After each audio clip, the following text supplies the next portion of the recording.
تمہیں پتا ہے اس لڑائی کے اندر حضرت عثمان کی خلافت میں، امارت میں جو جنگ لڑی گئی، اور اس جنگ کے امیر عبداللہ ابن ابی سرا تھے، خلیفہ حضرت عثمان تھے، اس جنگ میں مشہور ذرا صحابہ کے نام تو بتاؤ.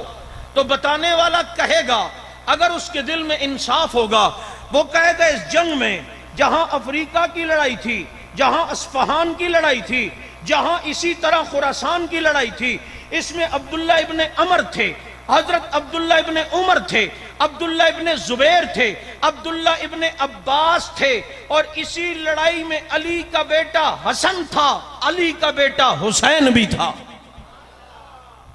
بات میں اس سائڈ لا رہا ہوں کہ حضرات حسنین یہ صاحبزادگی کی وجہ سے نازنین نہیں تھے بابا، جنگجو تھے. حضرت عثمان کی خلافت میں 30 ہجری میں لڑائی ہوتی ہے، اس میں حسن و حسین شریک. 26 ہجری میں طرابلس کی جنگ ہوئی، حضرت عثمان کے دور خلافت میں پوچھ حضرت حسن حسین شریک ہوئے یا نہیں؟ کہتے ہوئے. تمہاری اپنی منتہی مال کتاب قمی کی، وہاں لسان الارض کا واقعہ ہے کہ اصفہان میں ایک زمین ہے جسے لسان الارض کہتے ہیں، کہ یہاں زمین نے حضرت حسن سے کلام کیا تھا.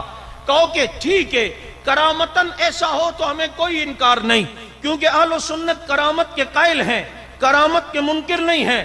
لیکن اصفہان میں حضرت حسن گئے کیوں تھے؟ کہتے ہیں جی وہ لڑائی کے لیے، جنگ کے لیے. پوچھو یہ جنگ کون سے سن میں ہوئی ہے؟ تو کہیں جی یہ 26 ہجری میں ہوئی، یہ 30 ہجری میں ہوئی ہے. تو کو خلیفہ کون تھا؟ تو جواب آئے گا خلیفہ عثمان بن عفان تھا. تو پھر تمہیں ماننا پڑے گا جب امیر شرعی نہیں ہوتا، خلیفہ شرعی نہیں ہوتا، خلیفہ اگر جائز طریقے سے خلیفہ نہ بنا ہو اور وہ خلافت برحق نہ ہو تو اس کی سربراہی میں جنگ کرنا جائز نہیں. اس کی سربراہی میں، امارت میں جہاد حرام ہوتا ہے. اب بتاؤ حسن و حسین جو علی اس وقت دنیا میں موجود تھے، اپنے بیٹوں کو عثمان کی خلافت میں جنگ میں بھیجتے ہیں. عثمان کی خلافت کو برحق مانا تھا یا نہیں مانا تھا؟ اگر برحق نہیں مانا تھا، تقیہ کیا ہوا تھا، تو جنگ میں جانا جائز ہے؟ بابا خلیفہ برحق نہ ہو تو اس کے حکم پر لڑائی جائز ہے، جہاد جائز ہے. لیکن حضرت عثمان کے دور خلافت میں لڑے جانے والی جنگوں میں حسنین شریک ہوئے یا نہیں؟ اسی لیے ہم کہتے ہیں یہ فدق پہ پھدکتا ہے نا، تو اس کو کہو کہ تم کہتے ہو فاطمہ ابو بکر کے پاس گئیں، تو خلیفہ بلا فصل تو علی ہے تیرے یہاں، تو ان کے پاس کیوں نہیں گئیں؟ نہیں سمجھ آئی؟ تمہاری کتابوں میں یہ مسئلہ لکھا ہے کہ اگر غیر شرعی حاکم کے پاس کوئی صحیح مسئلہ بھی لے کے جائے تو یہ جائز نہیں ہے، اگر وہ صحیح فیصلہ بھی کرے تو یہ ٹھیک نہیں ہے. تو بتاؤ نا، خلیفہ بلا فصل علی ہے تیرے یہاں، تو وہ ادھر کیوں نہیں لے کر گئی تھیں؟ ادھر کیوں گئی تھیں؟ ادھر اس لیے گئی تھیں کہ فاطمہ جانتی تھی جاتے ہوئے میرا ابا مصلی ابو بکر کو دے کے گیا تھا، مصلی کا وارث ابو بکر کو بنایا تھا اور انہیں بنایا تھا، اور وہ جانتی تھی خلیفہ بلا فصل اگر کوئی ہے تو ابو بکر ہے، اور وہ ایسا بلا فصل ہے جس نے آج بھی نبی کے ساتھ بلا فصل دیکھنا ہو تو ابو بکر کو دیکھ لے. ابھی ایک مولوی صاحب من کنت مولا والی بات کہہ رہے تھے، بڑی اچھی بات کہ مولا بمانا دوست کے. آج تمہیں ایک میں بات بتا کے جاتا ہوں، آج جس کو دیکھو حضرت علی کے بلا فصل خلیفہ ہونے کی سب سے بڑی دلیل اور ایٹم بم سمجھتا ہے، یہ دلیل ہے کہ غدیر خم کے موقع پر نبی نے فرمایا تھا من کنت مولا فعلی مولا، جس کا میں مولا اس کا علی مولا. پتہ چلتا ہے علی خلیفہ برحق اور تیرا فصل ہے. کو خیر تو ہے، ٹھیک تو ہے، ناشتہ کیا تھا صبح، بالکل ٹھیک ہو، اور بچے ٹھیک ہیں؟ وہ کہے گا ہاں. تو کہ اس کا ترجمہ کر کے دکھا، من کنت مولا فعلی مولا، جس کا علی مولا، جس کا نبی مولا اس کا علی مولا، خلیفہ بلا فصل علی ہے. تو بھائی تو نے ثابت خلافت کرنی ہے نا، تو مولا کا ترجمہ اگر ہمت ہے تو خلیفہ کر کے دکھا. نہیں سمجھ آئی؟ بابا ثابت اس بات سے خلیفہ ہونا ثابت کر رہا ہے علی کا بلا فصل، اور ترجمہ کیا کرتا ہے؟ جس کا میں مولا اس کا علی مولا. تو یہ نہیں ترجمہ مولا کا کر، ثابت کلی خلیفہ بلا فصل کے لیے تو ثابت کرنے کے لیے دلیل یہ دے رہا ہے، تو دلیل تو پھر ترجمہ یوں کرنا چاہیے اس کا کہ نبی فرما رہے ہیں جس کا میں خلیفہ اس کا علی خلیفہ. پھر جا کر تو تیری دلیل سمجھ میں آتی ہے کہ تو نے خلافت کے مسئلے پر یہ دلیل دی کہ جس کا میں خلیفہ اس کا علی خلیفہ، لیکن الٹا لٹک جائے گا. لیکن یہ ترجمہ نہیں کر سکتا. اسے کہے کہ ترجمہ یہ کر، تو نے ثابت خلافت کرنی ہے تو یہاں مولا کا ترجمہ خلیفہ کر کے دکھا. پھر اگر وہ کرے تو پھر اسے ماننا پڑے گا. اس سے یہ سوال پھر بنے گا کہ اسے سے پوچھنا پڑے گا کہ اگر یہاں مانا خلیفہ ہے مولا کا تو مطلب کیا ہوا؟ نبی فرما رہے جس کا میں خلیفہ اس کا علی خلیفہ. تو جناب سوال یہ ہے کہ نبی کس کے خلیفہ ہیں؟ علی تو چلو نبی کے خلیفہ ہیں، لیکن نبی کس کے خلیفہ ہیں؟ کیونکہ ترجمہ تو یوں بن رہا ہے کہ نبی فرماتے ہیں جس کا میں خلیفہ اس کا علی خلیفہ. تو بتانا نبی کس کے خلیفہ ہیں؟ اب اس لیے اس چیز کو چھپانے کے لیے ترجمہ خلیفہ کا نہیں کرتا، ثابت خلافت کرتا ہے لیکن ترجمہ خلیفہ کا نہیں کرتا. اور یوں موٹر وے سے کٹ مار کے سروس روڈ سے گزر کے کہہ دیتا ہے جس کا میں مولا اس کا علی مولا. نہیں سمجھ آئی آپ کو؟ دنیا کی بڑی دلیل سمجھی جاتی ہے، لیکن آج چنیور کی شاہی بازار میں اس کی دلیل کے میں نے پرکھچے اڑا کے دکھا دی ہیں. الٹا لٹک جائے. یہ ترجمہ ہو سکتا ہے؟ بولو نہیں ہو سکتا. اسے پتا ہے علی المرتضی رضی اللہ تعالیٰ عنہ جس کو خلیفہ مانتے ہیں اس کے ہاتھ پر بیعت بھی کر رہے یا نہیں کیے، اور علی اللہ کے سوا کسی سے نہیں ڈرتا. یہی وجہ ہے علی کا بیٹا جان دے دیتا ہے کربلا میں، لیکن جس کو باطل سمجھا اس کے ہاتھ پر بیعت بھی نہیں کرتا، جس کو غلط سمجھا اس کے سامنے جھکا بھی نہیں. یہ علی کے بیٹوں کی بہادری ہے، تو علی کی بہادری کتنی ہوگی؟ یہ کربلا کے حسین کی بہادری ہے تو والد محترم کی دلیری اور بہادری کا پھر کیا عالم ہوگا. یہ حسین ہے جو کربلا میں جان دے کر بتاتا ہے تقیہ میرا مذہب نہیں ہے، نہ میرا مذہب ہے نہ میرے والد کا مذہب ہے. ورنہ تقیہ کا سب سے بہترین موقع اس وقت تھا جب کربلا میں گہرے میں آئے. سب سے بہترین موقع تھا یا نہیں تھا؟ لیکن نہیں، اس لیے کہ وہ یہ کام کرتے ہی نہیں تھے. وہ تو علی کی گود میں پڑے ہیں، انہیں تو لعاب نبی نے چٹایا ہے. ان کے کان میں، حسین کے کان میں تو اذان نبی نے دی ہے، انہیں تو اپنے سینے سے نبی نے لگایا ہے، انہیں تو اپنے کندھوں پہ نبی نے بٹھایا ہے. حسین کو تو انگلی پکڑ کے چلنا نبی نے سکھایا ہے. حسین کی تربیت تو میرے نبی نے کی ہے. حسین کے لیے دعائیں تو میرے نبی نے دی ہیں. حسین کو جنتی ہونے کی بشارت تو میرے نبی نے دی ہے. حسین کو خوشبو تو اپنی خوشبو نبی نے کہا ہے کہ یہ میری خوشبو ہے. چنانچہ حسن حسین کو جنت کے نوجوانوں کا سردار کہا ہے. اور کتنے خوش نصیب ہیں. آج کوئی کہتا ہے میں فلاں کا بیٹا ہوں، میں فلاں کا بیٹا ہوں. حسن حسین کی خوش نصیبی کی کیا کہنے، جو کتنے فخر سے کہتے ہوں گے بیٹا ہوں تو فاطمہ کا، لخت جگر ہوں تو علی کا، نواسا ہوں تو امام الانبیاء کا. اس لیے اہل سنت حضرت حسین کے اس عظمت پر ہائے کے افسوس کے بجائے خراج تحسین پیش کرتے ہوئے کہتے ہیں کہ تیرا حسین میرا حسین، کربلا کے شاہ حسین. تیرا حسین میرا حسین، کربلا کے شاہ حسین. آؤ لے شوق سے نام صحابہ کا، کر چرچا عام صحابہ کا. گر طلب ہے تجھ کو جنت کی تو پلہ تھام صحابہ کا. وما علینا.